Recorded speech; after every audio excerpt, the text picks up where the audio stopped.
Wrokdown. I'm Wendy Stapleton. Tonight we're celebrating the 80s, music of the 80s, and we could say, where would you be in 50 years? Well, in 50 years, we should all be in old people's homes for very, very naughty boys and girls. However, 30 years later from the 80s, we're still kicking ass and still stirring it up. My very special guest tonight, Mr. Brian Mannix.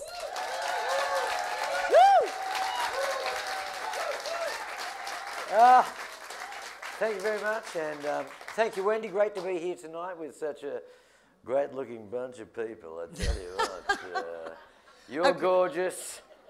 You just want to root, and well, you're here, and that's the main thing. That's fantastic. I love it because this actually just reminds me of when we first met. The great thing about the 80s was the fact that we worked so often that the Uncannies and the Rockets and numerous bands used to do sort of like first band on, second band on. I won't say support or whatever because I don't actually believe that was the case, but in actual fact there were so many fabulous bands that during the night there'd be 2 or 3 bands on, and in the first couple of years that we all worked together, you and I probably every weekend worked in either support or blocking. Well, no, look, you were the much bigger band than us, and you know, eventually it became that the opposite we'd way. swap around. No, we'd swap around, but you know, you were like this great band. How can Wendy keep her nipples so pert for the whole show? It's just like, wow, I love this band. No, sorry. But you also had, no, they were really top nipples. You sit there and go, have a look at that. Whoa, baby. And had 2 of the hottest guitarists in the country in Joey Mentor and Adrian Dissent. And they were the only band that had a stereo PA. So when their guitarists do stuff, they could sort of, whoa, and whiz the sound around the room like no other band did. And I didn't realise it was that good. I just got the bill. Oh, and you go, tonight. It's like, whoa, how good are they? Yeah. So when they went off the road, we took their sound guy on the road with us to teach our sound guy how to do stuff. Yeah, absolutely. But talking about the 80s, it was a sort of exciting time because everybody had money and got pissed every night. Yeah. Who had money? Well, I think it was... No one in the band had money. No, but we didn't need to because we were in the band and we had a drink rider. But everybody in that audience had money that they'd go out, like on a Monday night we do a free gig at the Prospect Hill Hotel and we'd have 400 or 500 people there. And it's like, you know, and a Tuesday night, well, that was our night off generally, but you know, you do, even before you had a record deal, you'd be doing 8 gigs a week. That's and exactly making right. a living out of being a musician. And by doing 8 gigs a week, you became a better musician. So imagine how bad I was before we did all that.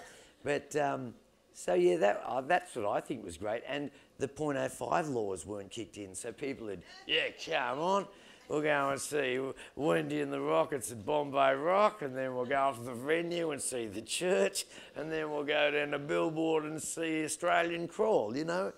And people would be wobbling all over the road checking out every band, and it's fantastic. I know it sounds terrible, but you're actually The .05 laws no, you're actually half killed right. it. That's what, .05 laws, CDs, that's what killed the Australian music industry, and poker machines.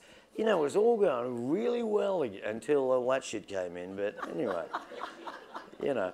There's a lot more people alive that wouldn't have been alive if we hadn't fixed up those .05 laws. So when you weigh it up, I suppose, you know. But as you were saying, it was a fabulous time because there were so many venues. Yeah. So many venues, and each venue usually had 2 or 3 bands. Yeah, absolutely. Or there'd always be at least a support band. Bombay Rock would always have 3. There might be 3 on a billboard or 3 on downstairs at the venue, and yeah, you're right, they had 2 or 3 bands, and there's probably 50 venues all across Victoria. You know, you'd go up and you'd play Shepparton and you'd play Alexandria and Shitter's Ditch and every. Well, I don't know. They all become kind of the same. Like I laugh when people say, "When I retire, I'm gonna get the thing and just drive around the country." And they go, "Oh no, you poor bastard," because a lot of the country towns of Australia, they're kind of the same, you know. There's yellow grass on the way, there's a couple of sheep, and, you know, you get to the joint and there's a Royal Hotel, a Railway Hotel, or there's another one, I can't remember what it is. The Grand Hotel, and then there's probably some disco which is happening on a Saturday night for everybody to get a root in, and it's called like Hot Gossip or something like, or Tramps. And then after Tramps or Hot Gossip shuts down, there's some pizza parlour or hamburger where everybody that didn't get a root at Tramps or Hot Gossip, they're going to fight anybody that they don't fucking know. Ladies and gentlemen, Brian Mannix, we're going to a break. We'll be back soon. Thank you. This is a clip for Dan Sultan. It's called Under Your Skin.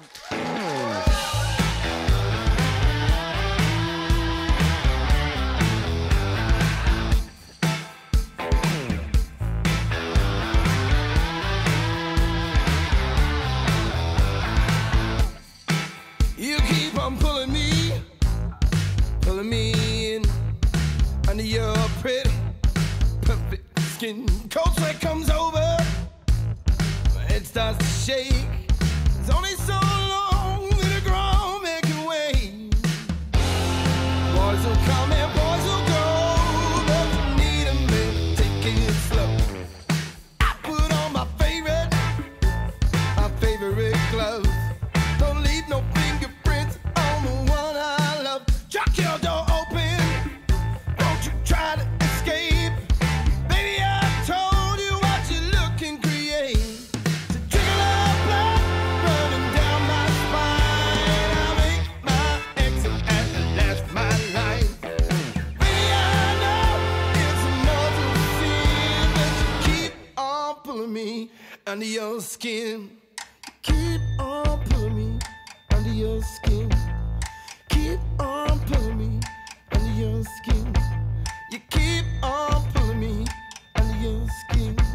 You keep on pulling me under your skin. You keep on pulling me under your skin.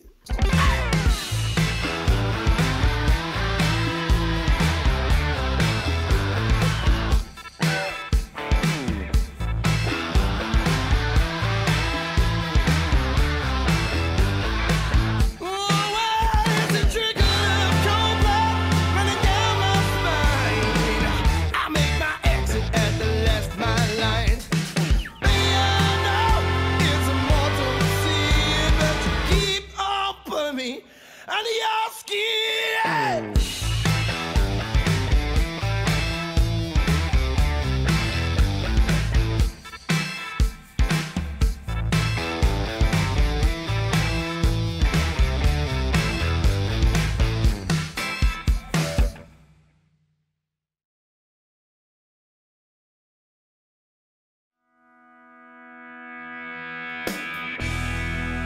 Wrokdown.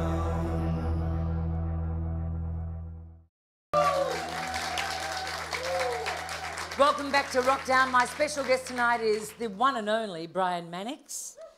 Thanks, Brand. Great to be you. We're talking about the 80s because the whole show tonight is sort of like talking about the 80s. You have just written your... Autobiography, yes. Tell me about it. Well, Tell me about it, it's got an intensive look at the 80s in it, but it's not just about the 80s. It's about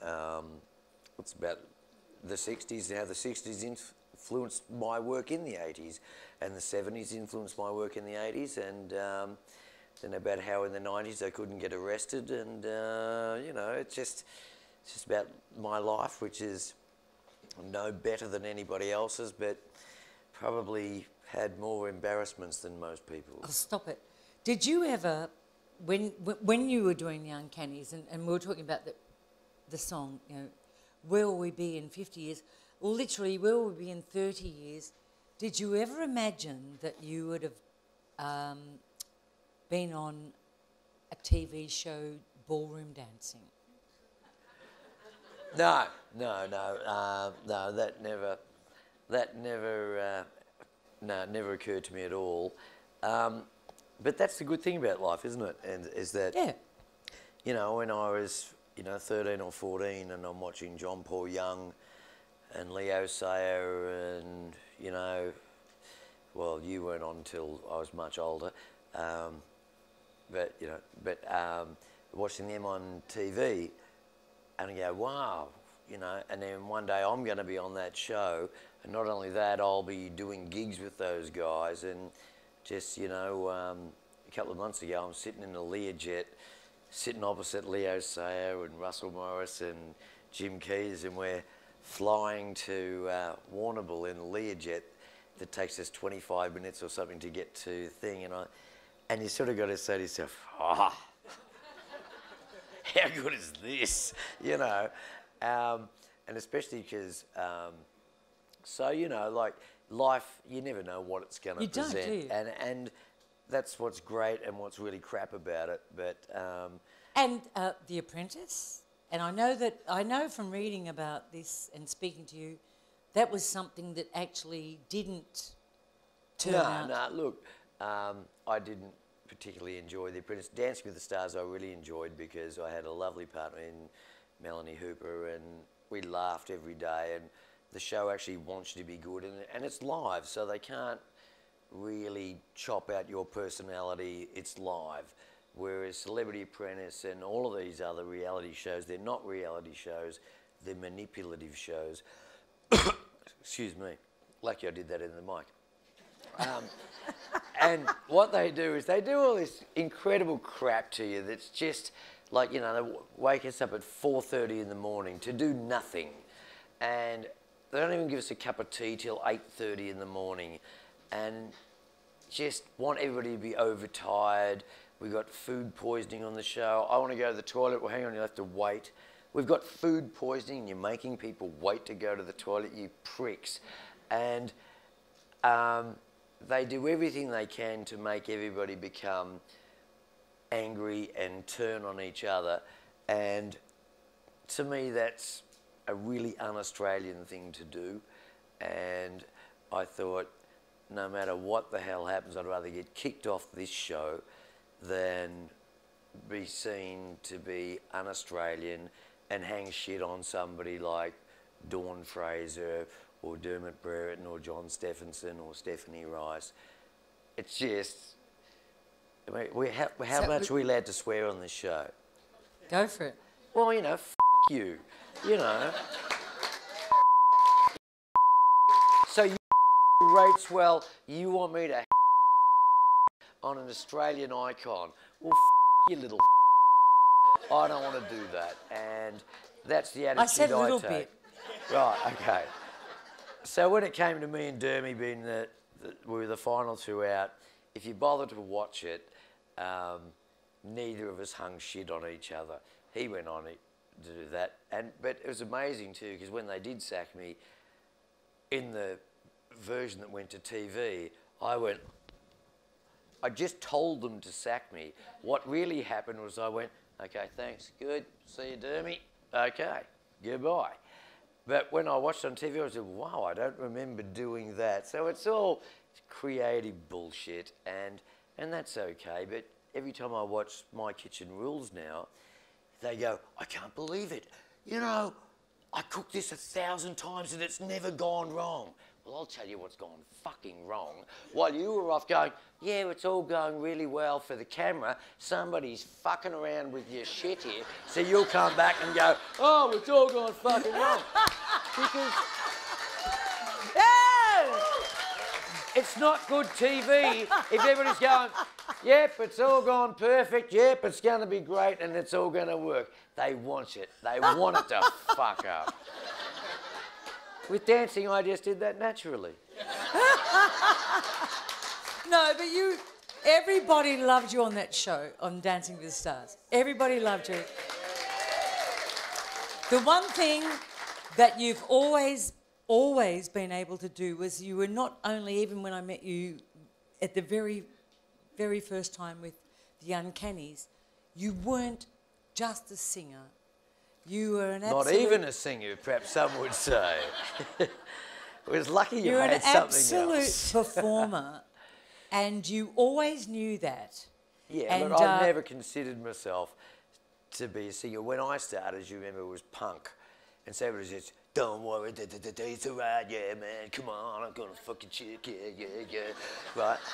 And so, you know, it wasn't really that melodic, so I could come in and go, come on, yeah, man, I'm gonna fuck your chick, oh, yeah. And it said it had a little bit more melody, and that was totally acceptable. And then, you know, the 80s came in, gold, always believe in having pants up to your nipples. Yeah. I just couldn't get into that thing, you know. I was a little leather jacket and, come on, man, I've got to fuck your chick, come on, yeah. That was me. And that was you, but you sang, you're oh, well, a talented singer. I don't know about that either. That's why I sort of... 3AW. We listen to Wendy every day. Shut up, shut up. Sorry. I get embarrassed. But you always were quite a rounded entertainer in as much as, apart from the band, Uncannies, you produced movies? Well, I did the soundtrack to Houseboat Horror, if that's what you're getting to. The worst Australian movie ever made, yes. That's part of my resume, unfortunately. But yeah, I've made a few short films, and but theatre I've been more involved in producing and writing and directing. And we were in Bad Boy Johnny together. Well, that's where I got the bug. Great fun. And that was a good one because it was sort of half rock and roll and half sort of theatre, and you know, my first job in theatre was to kick Russell Crowe in the balls every night, and you know, not many people get that opportunity, and every night, whack, whack. Oh, kick it on, I might like it, yeah. Probably gonna fuck that chick with it. So tell us, just before we wind up, tell us when is the book coming out? Well, it's supposed to come out in September. What's the title? I don't know. At the moment. Well, 50 years, 'cause life hurts. If it was up to me, I'd call it Fuck Yeah. But, and you know, but we were talking before on the way here, and I was saying, you know, the whole reason of writing a book is just so when you're catching a plane, you can say, oh, there's my book in the bookshop. And if I call it Fuck Yeah, it probably won't be in the bookshop, so I don't know. We'll have... But it may. It just may. Well, you know, I just think it should be... We're living in a democratic thing. Is global, bomb you all, is a democratic society, and... I don't know, but yeah, I just, you know, it's not worth calling your book Fuck Yeah, just so you can not see it in the bookstore, so, you know. Okay, so we're going to a break. What are we going to take it out with? The title of your book is? Check out the size of my huge penis. We're going to a break. Be back soon with Brian Mannix. It's a pop-out book. And Soozie Pinder.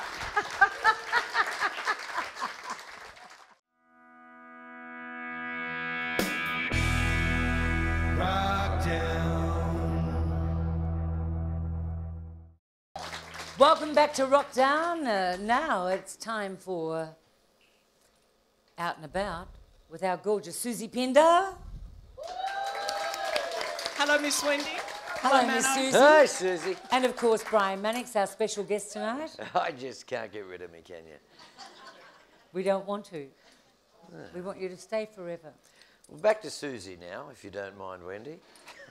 Where have you been, Suze? I've been out and about. I've spent a lot of time at Musicland on the weekend because there was a battle of the bands. I just got to drop a little hint. There is a unique rock band coming. I can only tell you that. It was like living in the 70s again. They are the real McCoy, and it's a Wrokdown discovery by our boss Anita, and that's all I can say.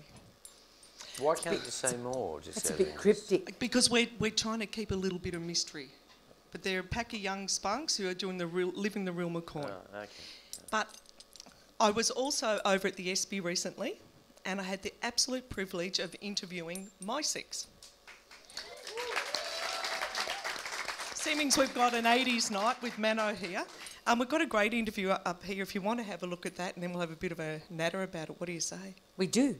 Yeah. We want to see it. Okay. At the ESPY? At the ESPY. Here we are at the ESPY. Hey, it's Soozie here, out and about with Miss Chrissy for Wrokdown Radio and TV. And we're really stoked because we're down at the ESPY and we found Don and Murray from MiSex. Hey, guys. Hi, Susie. Hello, hi Suze, how We are finally you? got to hang out together. Again, yep. Yeah, again. Done the radio chat. Had a great radio chat, didn't we? We did. Hey? All the great questions, it was awesome. Yeah, it was really good to talk Yeah. to you. Now, for our listeners and our viewers, tell us what you're doing. Well, we're doing a couple of nights in Melbourne, and then we're off to Sydney, and then we're going to New Zealand. To New Zealand. First time in 30 years. So 30 years, huh? 30 years. Where'd the 30 years go? Well, honestly, we've been hanging out together as a band in our spare time as friends. Yeah. So it hasn't been like, oh, how you been doing for the rest of your life? You know, we're kind of knowing what each other's doing. Yeah. And spending Christmases together and all sorts of things. We just never thought we'd play again. Yeah. You know, that wasn't part of the... You know, when we lost Steve Gilpin, we thought, well, that was it. You know. That was a pretty hard time because, as people would remember, he passed away due to a motor vehicle accident. Yep. Yeah, that's right. And he was in a coma for some time. For a month and a half. Yeah. Mm. So a terrible time for a band. It was, because we were all up there and we were sort of, you're talking to him, playing him music, just trying to bring him around, and he just wouldn't come around, you know. And it was like, in the end, Maggie and just collectively we all just had to make a decision to just let him go. And Every Friday night they would go, he's coming good, he's coming good. Because Steve's body clock would start getting all hyped up, and then every Monday they'd go, oh, we lost him again. we're slipping and we're losing him, you know, because he was his body clock was recovering after a It weekend. was still the same body clock going, you know. Same body clock. Party on Yeah. the weekend. Yeah. Yeah, and then he just went, no, that's it, time out. So we thought that was it, we wouldn't be playing again, and but we maintained the friendship and stayed playing music and stuff. But then we bumped into Steve Balby and Of Noiseworks, yes, everybody. yeah. And he said he'd be honoured to sort of have a sing with us. It was just a party I wanted him to sing at, and he'd watched us in the early days and used to come watch the band. And he said, "Oh, I used to love MiSex," and so he jumped up and sang, and we came off stage, and he said, "Wow, that was incredible. When do we play again?" And we suddenly looked at each other and said, "Well, should we play again?" You know, and we just started knocking on a few doors and started playing. Yeah. It's really hard to get the word out there and say, you know, we're back, and we're still sort of just feeling it out for ourselves. So it's it's tough. It's like starting from the beginning again. It was so much easier when, you know, you'd have a new song come out and be played on Countdown. Yeah. And 3XY, whatever would play your new song, and you go to the suburb and there'd be 500 kids there, and it's sort of a different world now, you know. It is, but there's from what we've gathered and out on the street, there is so many people excited to know that you guys are in town. That's good to That's hear. why we have Wrokdown That's good to TV hear. and Wrokdown Radio, because And it does take you back. I mean, when the audience, they're there, and they're going back to 30 years ago when they were either making babies or meeting their wives or whatever they were doing, you know. And so it is good to go down that memory lane. Not that we're out here to do the memory lane thing. We're out here because we have a passion for live music and we just want to play and just do it like we used to. But it's good to see those people in the audience come up after the show and they just go, "Wow, I remember watching you, you know, when I was this big." And it's good because it's a win-win situation. They're getting something out of it. Fabulous. They're reliving their past. They're bringing, getting that energy again. And it's great to do. it's a Yeah. fabulous We're feeling, blessed, isn't it, hey? We're blessed to be doing it. Now listen, tell that little yarn that we were talking about the Prime Minister of New Zealand saying, and you're inviting him to a gig. Piggy Muldoon. Yeah, Piggy Muldoon.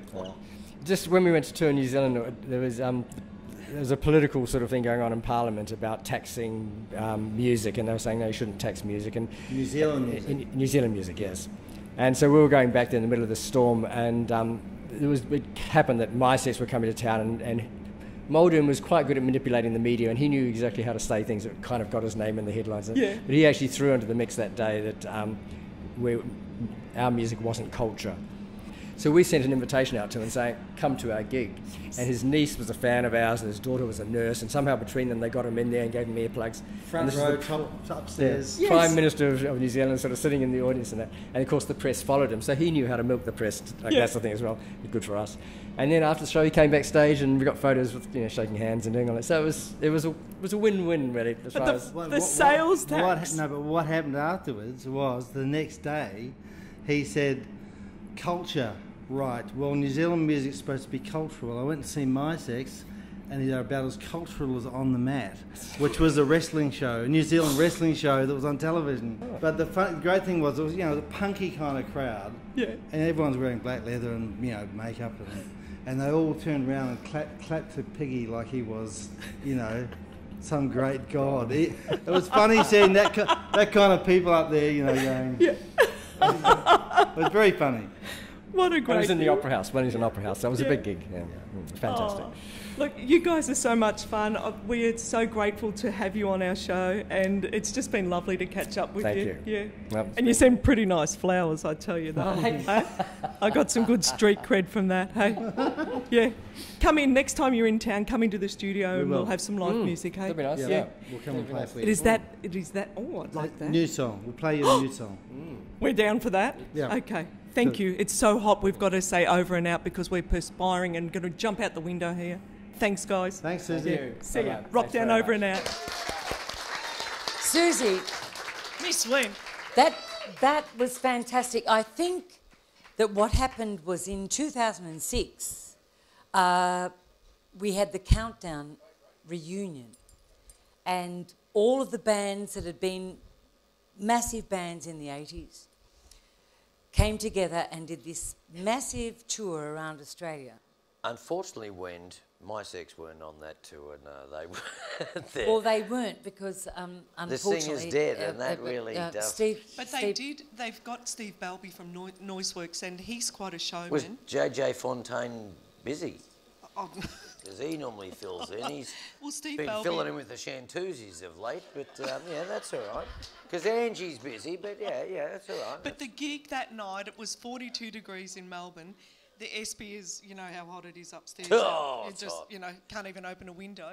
But they packed the room, amazing light show. Everyone says, computer games.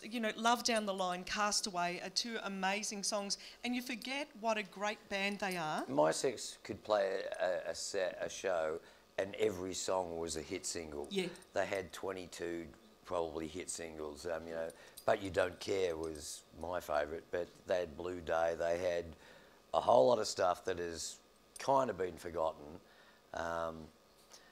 but they'll never be forgotten. They'll never be forgotten. And Brian, we've got to wrap this segment up, but how wonderful was... Sorry, Wendy, I stopped making How sense wonderful about was 10 the tour, ago.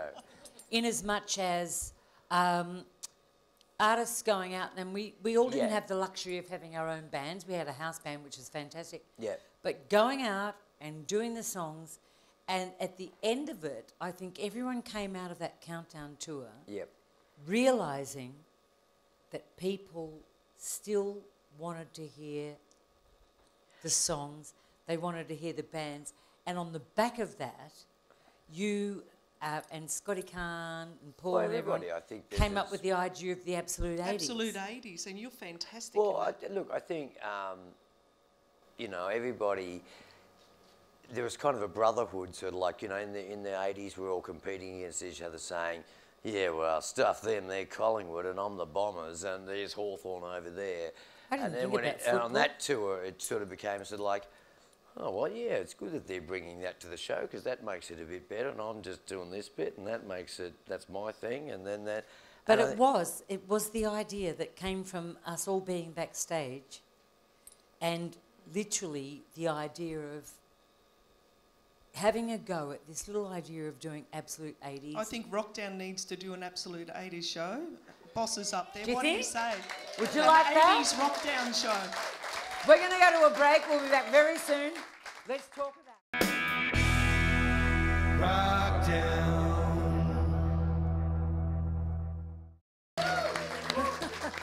Welcome back to Wrokdown. We have the gorgeous Soozie Pinder and the very, very, very naughty. Very ordinary.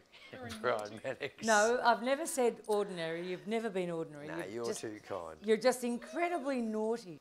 In the last 12 months, so many bands from the 80s have reformed and are going out on the road. It's a lot to do with the fact that the fans of the 80s, their kids are grown up enough now and they don't need babysitters, so they go, yeah, I love that band, I'm going to go see them, yeah, okay. Exactly, that's what I think. You know, it's basically a babysitter thing. Like, me and Scott Kahn laugh, we couldn't get arrested in the 90s, but now that all their kids have grown up, it's like, yeah, good. Mum and Dad, they've got a bit extra cash, the kids have probably got part-time jobs, and they're going, yeah, and the girls come out and they get pissed out of their minds. Right. And no, it's but you're right. The thing is that Yeah. I actually think, and I've said this time and time again, like baby boomers, whatever demographic or whatever age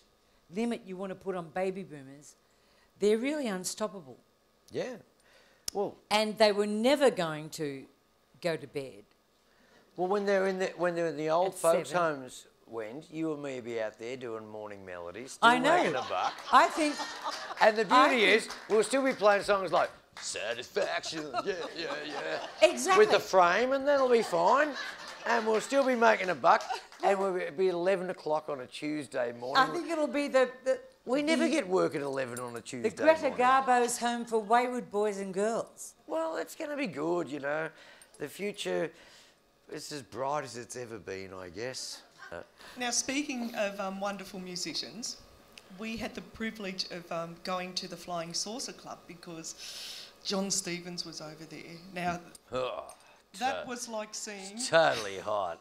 He was. Did you see him as Judas? He had the abs. Oh, He has you still can grate got- cheese on it. Woo! So even you have been Jon Stevens, eh? What? I'm sorry, have we met? Anyway.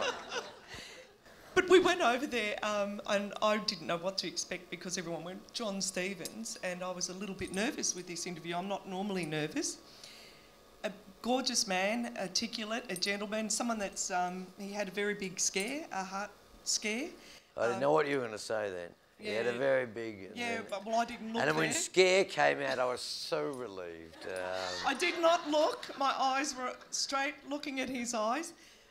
Such amazing condition, that man. But we've got a great interview with him, and I think before we get in trouble, we better go with the interview. Well, yeah, Let's hurry do up it. and put the interview on. Get the interview on. Crying out loud. Hey, John. Hey, Susie, how are you? Oh, real good. Now, listen, I read as a 13-year-old, was it your big sisters sent you to a talent quest? Well, yeah, it's sort of 15 actually, but my sister's best friend entered me and my two sisters into a talent quest, unbeknownst to the three of us. And, you know, we were always singing anyway, but we just thought it would be a laugh. We just went in it anyway. And you won. We did, yeah. I guess certainly after that, you know, I was in band, I had my first band when I was 12 years old at school, so, you know, it wasn't something that it was something that I just did. Yeah. Because my old brothers did it, my sisters, we were all singing and playing, and was just as natural as breathing, really. Yeah. So you recorded this Jezebel, is it? Oh, that your that's first a single? long time ago, yeah. I actually recorded that song and a couple other songs because my sister's friend who, you know, had heard about me and wanted me to sing these demos, which I did, and CBS said it was okay if we put it out. I'm like, I don't care, whatever. I'm not interested. I'm not in the music industry at all. Not even interested at that point. And they put it out. I wasn't signed. Nothing. And it was 3 weeks later, it was #1. And knocked off Michael Jackson's song at the time? Yeah, but that wasn't through... That was just... I was the first young Māori artist to come along in about 10 years. And so I think in New Zealand at that point in time, I guess it was... When I reflect on it and look back on it, it was just really exciting for, you know, a young Māori boy to be, you know, singing up large. Yeah. You know, sent me on my way, so it was good. So from there to Noiseworks, what happened in between? I don't know, from 17 to 22. I don't know. A lot of fun by the sound of Well, things. you know, a lot of things. You know, you're just a young boy travelling around doing your thing. You know, I toured in New Zealand, and because I became famous, I thought, oh, well, this is good luck. You know, these girls are chasing me, and you know, I'm getting free drinks, and not even old enough to drink in the pub yet, but that's cool. It's all good. Yeah, it's all good. And then after about a year and a half of that in New Zealand, it was like all over, and you know, I hated me. You know, because I was on the radio all the time, and I was just, you know, overexposed and at a crossroads, you know, at 17 years of age, 18 years of age. All of that grand old age. Yeah, grand old age. And so, yeah, I decided to come to Australia. And from Australia, I met a guy, manager guy who took me to America, and we made a record in America. And then I came back to Australia. Now, you skim over that. Oh, yeah, I just met a guy and made a record in America. So you met up with a young Stuart Fraser? I did, yeah. Stuart Fraser was introduced to me by a fella called Michael Browning, and Michael Browning had a company called, record label called Deluxe Records. I met up with him, and he said, oh, I know this guitar player, man. Same age as you, he's got dark hair too. You guys should get together and try and write some shit. Yeah, so we had a lot in common, Stewie and I. You know, smoking and drinking and carousing. Pretty much normal rock and roll stuff, really. Yeah. Back at that age, it was fun. But, so yeah, we formed Noiseworks. Now, not to dwell on it, but you've had a major health scare. Yeah. I've experienced a health scare, and it changed my life. How did that change you? I guess, you know, made me more appreciative of everything, really. And just, you know, really brings to home just how short life is. And you just got to just, you know, get into it and appreciate it. And, you know, when you're feeling down, just remember that, you know, there's a lot of people a lot worse off than you. And just, you know, count your lucky stars. You got 2 legs and 2 arms, and you can see and you can move and you can do stuff. It's like, you know, I mean, it was really an enlightening time in my life, really. I think because you've always looked really fit, so it's hammered home to a lot of people. This really fit-looking guy. Hereditary. It's completely hereditary. Because I'm like to my doctor, I mean, you know, rock and roll lifestyle, exit all these years. He goes, nah, that's your genes, pal. Yeah.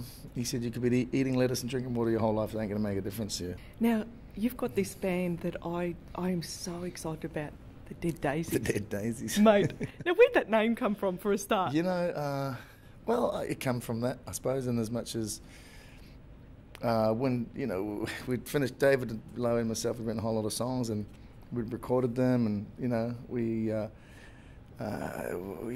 need to come up with a name for the band. What are we going to call it? So you have a million names, and you know, one of the ones I wrote down was the Dead Daisies. I could have been a dead daisy, you know. I should have been pushing up daisies. So and there was, and I'm not. So there was not yet, but there was that sort of, you know, connection with it. So they're not just any old band. We're talking members that have played in Guns N' Roses, Whitesnake. They're still playing Guns N' Roses, actually. The Dead Daisies, I listened to a couple of the tracks the other day and thought, thank God for that. We've got some real music happening again. Oh, thanks, though. I'm loving it. Yeah, it's just, you know, just straight ahead rock and roll. You know, real playing and real singing, and there's nothing clever about it. It's just, you know, it's real. 4 on the floor and off you go. Yeah, look, passion, commitment. You know, boom, that's it. We're really pleased to catch up with you. You look so well, and thanks. Obviously your lifestyle is wonderful. You've got a lovely lady in your life, and life is good, and it's showing. Yeah. Oh, thanks, darling. So we're rapt to have you on Wrokdown TV. Thank hey? you. Yeah. Cheers. Wrokdown over and out. Cheers, thank you. You were gushing all over the place with that one. You look at him and he... Oh, you look really fantastic, and all you'd miss was just, can I touch you? He is something else, and... Do you reckon he's on the roids? He's got a big neck like he's a front row for the Melbourne Storm. He wanted to be a football player. He did not want to be a singer, headless, but what an amazing man. The Dead Daisies, have a listen to their stuff because, mate, that is rocking out. Get the leathers on, get there. New thing happening? Yeah, new and outstanding. So that was our Jon Stevens interview. Gorgeous Jon Stevens. We're going to a short break. Be back soon. Back to Wrokdown.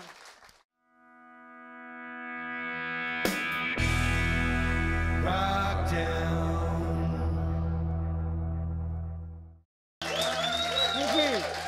Welcome back to Wrokdown. Well, tonight is our 80s special, and one of the bands that was one of the forerunners of the 80s new bands was a band called The Runners, and our special guest tonight is Mr. Paul Norton. Thank you, thank you, thank you, thank you, thank you. Now, at the same time, I guess, or sort of around about the same time as the Uncannies were starting up, the Runners were starting up. Paul, how did the band eventuate?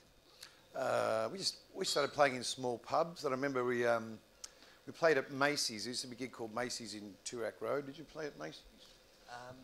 Yeah, occasionally we played at Macy's, We did a Monday night at Macy's as a bit of a test run. It was free to get in with the runners. We thought, oh, we'll see if we get some people. But we were there for 5 weeks. It built up really.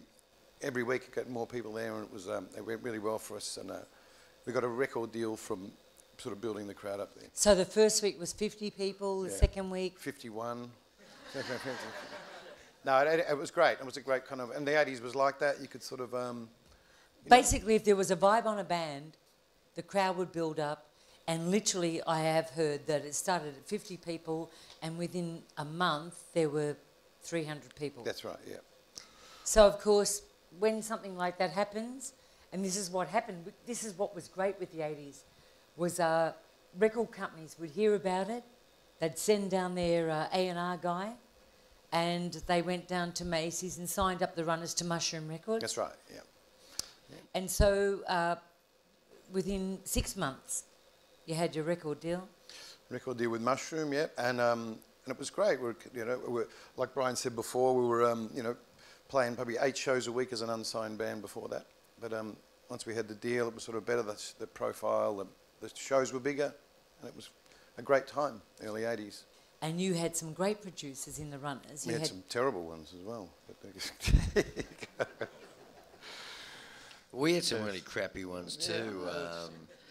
They spent more money on the Mushrooms, on Model's food budget than they did on our first album. The catering. The catering. The catering. They spent 50 grand on giving them food to eat while they record Media or one of their albums, and they spent 36,000 on our entire album. But you had a fairly good budget, and you had... we had food as well. You had food. Oh, I bet you. Living the life. So talking about that, for example, your first producer, Brian, with the Uncannies, who was it, local producer? Australian guy? Well, our first record was live. It was a live EP, and we spent more money getting the audience pissed than we did on actually recording the record. And your flip side, I really like the flip side to Surefire Thing. Pleasure Zone.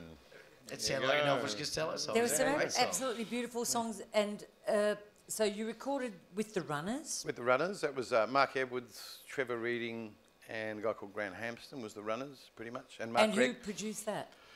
That was a guy from England called Robert Ash, and we spent a lot of money, and it was we had a choir at the at St Paul's Cathedral, which ended up being a little bit out of tune, which we couldn't use, and an orchestra and all sorts of. And Robert Ash got fired, and he had a nervous breakdown, went back to England, and we got saved by Ernie Rose, a great man, Ernie Rose. But did you still have to pay for the out of tune choir? Yeah. I think so, yeah. Oh, nice. That's good. Everyone pays for it. That's right. Yeah. Everyone, but eventually, so the Runners had Hitting the Wall. Yep. And I must say, actually, one of my favourite songs. I loved Surefire Thing. Surefire Thing did well. I actually thought it was a great song. Yeah, Runners are a great band. I hated them because they'd got a record deal before we did. It was like, oh, look at the Runners. Oh, there they go. What's that Hawthorne, Hawthorne? Yeah, Hawthorne versus Essendon. So they're Hawthorne on the Bombers. And they're just from around the corner too. They just live up the road. They've got a record deal. Well, eventually the Runners split up and you went on to do a solo album over in London, which was quite accidental. You went over there just to have a look around. Had a look around and did some demos in London with a guy called Paul Muggleton and Judy Zook's studio in London, and came back and got a deal here, which was the end of the 80s, 1989, a song called Stuck on You. And that was fantastic. It was fantastic. And Stuck on You got about... It was just such a great song for radio. I think it was played for about 15 months on high rotation. It was just, every time you get in the car, it's like... You know I got a war. Yeah, well, not since Talking Heads came out with every radio station thinks, oh, it's peak hour traffic. We're on the road to nowhere. They've been doing that since 1987. It drives me fucking crazy. But your song was just bang. It was the most played song for a year, I reckon. Yeah, I was back in London recording another album. But the wonderful thing was, that out of that, and I know we've got to wrap up because we're coming to the end of the show, but out of the first album, you were given the pleasure of having a beautiful man who's since passed away. He was the bass player in a band called Hall & Oates, and he'd produced amazing things. T-Bone Walk came out to Australia and produced your second album. Second album. T-Bone Walk was an amazing guy, a guy that could play any instrument. You know, he could play 12-string with finger picks on, piano, accordion, mandolin, like played anything. I'm just so happy to have been a part of the music of the 80s. Brian Mannix, Paul Norton. Thank you. Thank you. I don't think our little tribute to the 80s is finished. Do you think we need another show for the 80s? Yeah. Thank you very much. We'll see you next time. Good night from Wrokdown. Okay, we're going out with Jon Stevens and... We know what it is. It's the Dead Daisies. It's going to take some time. Good night.